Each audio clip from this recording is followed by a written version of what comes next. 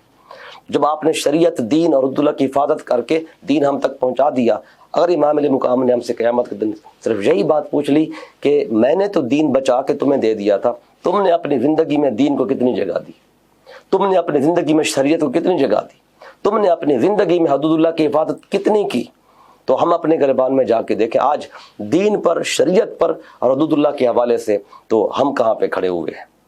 تو آئیے آج ہم یہ عہد کریں کہ جس دین کو بحفاظت امام علیہ مقام نے ہم تک پہنچایا ہے، اس کے لیے سب کچھ قربان کیا، اس دین کو اپنے گھروں میں جگہ دیں، اس شریعت کو اپنے گھروں میں جگہ دیں، اس شریعت کو اپنے جسم پر بھی جگہ دیں، اپنے گھر میں بھی جگہ دیں، اپنے معاشرے میں جگہ دیں۔ یہ اسلامی جمہوریہ پاکستان ہے تو یہ صرف نام کا اسلامی جمہوریہ نہ ہو، بلکہ اس میں وہ سنت، وہ نظام جس کی بقا کے لیے امام علیہ مقام اٹھے تھے، وہ اس ملک کی ہر سطح پر نظر بھی آنا چاہیے۔ یہ کربلا کا پیغام ہے اور یہ فکر حسین ہے، اور اس کو ہم نے زندہ کرنا۔ میں تو یہی سمجھتا ہوں کہ جو بات قبلہ غضنفر صاحب کر رہے تھے، اس دوران میں نے جو شعر پڑھا تھا، وہی شعر اصل میں ہماری اساس ہونا چاہیے کہ قتل حسین اصل میں مرگ یزید ہے، اسلام زندہ ہوتا ہے ہر کربلا کے بعد، کہ جہاں پر بھی کسی بھی قسم کی کوئی کربلا بپا کی جا رہی ہو تو آپ کو فلسفہ حسین کی طرف آنا چاہیے، اور ہمارے مسائل کا حل وہی ہے کہ وہ کربلا سے لے کر ایک جو سفر مدینے سے اور مکہ سے شروع ہوا، جو مدینے کی گلیوں میں، مسجد نبوی میں آپ کے بچپن، آپ کی پیدائش، اور اس کے بعد حسین و منی وانا من الحسین، یہ سفر کو معمولی سفر تو نہیں ہے۔ اسی سفر کو اگر ہم اپنی آنکھوں کا سرما بنا لیں تو تمام مسائل کا حل آپ کو مل جائے گا۔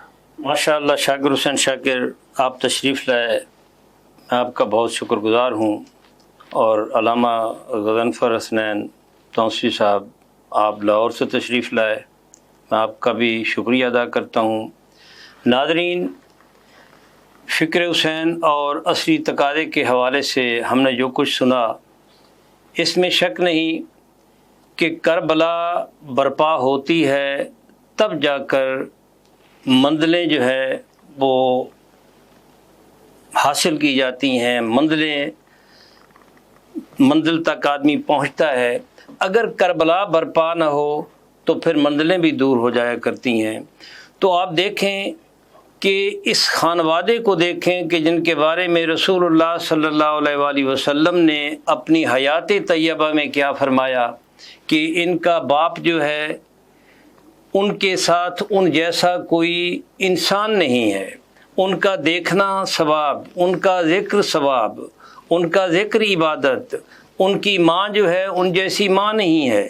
اقبال نے کہا تھا کہ اگر تم اپنی نسلوں کو سنوارنا چاہتے ہو تو اپنی ماؤں سے کہو کہ وہ فاطمہ بن کر دنیا کی نگاہوں سے اوجھل ہو جائیں تاکہ تمہاری آغوش میں حسین پل سکیں۔ تو یہ حسین کی فکر جو ہے، آپ دیکھیں کہ یہ خانوادہ کیسا ہے۔ رسول اللہ صلی اللہ علیہ وآلہ وسلم جن کو فرمائیں کہ یہ جنت کے نوجوانوں کے سردار ہیں، اور ان کے ساتھ یا اللہ میں محبت کرتا ہوں، تو بھی ان کے ساتھ محبت کر، اور جو ان کے ساتھ محبت رکھتا ہے یا اللہ ان کے ساتھ بھی محبت رکھ۔ تو آج آپ دیکھتے ہیں کہ کیسی فکر لے کر یزیدی فکر بھی اتنی ایوالو کر چکی ہے کہ حیرت کی بات ہوتی ہے کہ رسول اللہ صلی اللہ علیہ وآلہ وسلم جن کو یہ فرمائیں کہ ان کو اگر ایذا دو گے تو مجھے ایذا پہنچے گی، جو ان کو گالی دے گا وہ مجھے گالی دے گا، جو مجھے دے گا وہ اللہ تعالیٰ کو دے گا، اور اللہ تعالیٰ کو سب و شتم کرنے والا اور ایذا دینے والا جو ہے وہ جہنمی ہے۔ یہ قرآن کا فیصلہ ہے۔ تو ہمیں دیکھنا ہے، فکر حسین کو دیکھنا ہے۔ یہ فکر حسین جو ہے یہ رسول اللہ اللہ صلی اللہ علیہ وآلہ وسلم سے انہیں ملی ہے، یہ انہی کی آغوش میں پلے ہیں۔ اگر کوئی حوالے دے، اگر کوئی یہ کلپ بھیجے کہ جناب وہ تو اعزازی صحابی ہیں، معاذ اللہ، اعزازی صحابی جن کا خون رسول اللہ صلی اللہ علیہ وسلم کا خون ہو، جن کی محبت ان کی محبت ہو، جن کے ساتھ بغض رکھنا جہنم کی پشین کوئی بن جائے، تو آپ خود سوچیں کہ وہ ان کے ساتھ اناد رکھنا، ان کے ساتھ بغض رکھنا۔ رسول اللہ صلی اللہ علیہ وآلہ وسلم نے فرمایا کہ سیدنا علی کے ساتھ اگر بال برابر کسی کے دل میں بغض ہوگا تو اس کی کوئی عبادت قبول نہیں کی جائے گی۔ تو یہ ان کے لخت جگر ہیں، یہ رسول اللہ صلی اللہ علیہ وآلہ وسلم کے لخت جگر ہیں، جن کے بارے میں آپ نے فرمایا کہ میں حسین سے ہوں، حسین مجھ سے ہے، جو حسین کو ادا دے گا وہ مجھے دے گا۔ ان کی فکر جو ہے یہ رسول اللہ صلی اللہ علیہ وآلہ وسلم کی فکر ہے، اور ان کی فکر یہی تھی۔ انہوں نے سب سے پہلے میدان کربلا میں یہی آ کر کہا تھا، اے لوگو ایھا الناس، مجھے دیکھو کہ میں کون ہوں، میں رسول اللہ صلی اللہ علیہ وآلہ وسلم کی بیٹی کا بیٹا ہوں، جن کو رسول اللہ صلی اللہ علیہ وسلم نے فرمایا کہ یہ میرے جگر کا ٹکڑا ہے۔ میں تمہارے پاس قرآن لے کر آیا ہوں، میں تمہیں قرآن کی تعلیم دینے کے لیے آیا ہوں، حق بات کہنے کے لیے آیا ہوں۔ میں وہاں سے اس لیے چلا ہوں کہ وہاں حلال کو حرام کیا جا رہا ہے، وہاں سنت کو تبدیل کیا جا رہا ہے، وہاں رسول اللہ صلی اللہ علیہ وآلہ وسلم کی تعلیمات کو بدلا جا رہا ہے۔ اب ضرورت اس امر کی ہے کہ تمہیں رسول اللہ صلی اللہ علیہ وآلہ وسلم کی تعلیمات کی طرف پلٹنا ہے۔ میں یہ پیغام لے کر آیا ہوں، دیکھو میری طرف، دیکھو میرے کنبے کی طرف، دیکھو میرے حسب نسب کی طرف دیکھو۔